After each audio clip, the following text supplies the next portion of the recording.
Water damage in any type of building can result in the destruction of building materials, equipment, furniture, belongings, and even structural damage. Water can also create an indoor environment that could be hazardous to building occupants and contractors repairing the damage. Depending on the water source, it could contain bacteria, viruses, mold, chemicals, and more. Even water damage due to clean water, known as Category 1 water, can result in mold growth in as short as 24 to 48 hours. Category 2 water, known as gray water, typically contains a significant amount of biological or physical contaminants that can cause sickness when humans are exposed or if it is accidentally consumed. Examples include sump pump failures and water discharged from dishwashers or washing machines.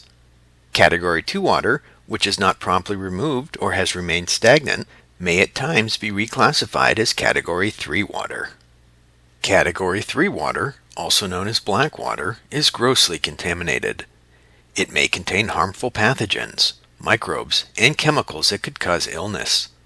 Sources include sewage, seawater, rising water from rivers or streams, ground surface water, and standing water.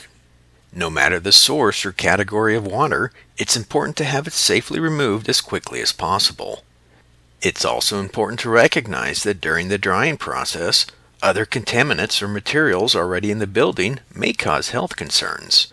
For example, asbestos-containing materials or lead-based paints may become aerosolized during the drying and cleanup process if not handled properly. The drying process could also result in airborne contaminants being spread throughout a property, even into areas not damaged by the water. These contaminants could include mold, bacteria, and viruses, lead and asbestos, particulate matter, and chemical hazards. These are just a few of the many things to know about potential exposure concerns associated with water-damaged buildings.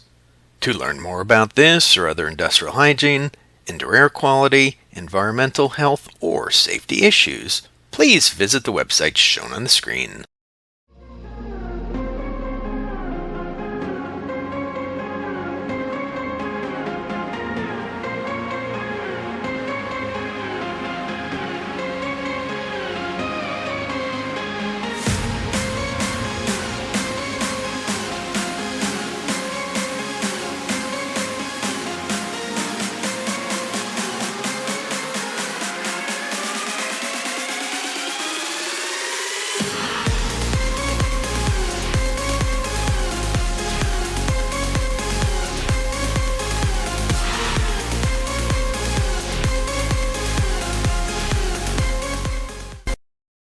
IAQ TV, the place to be.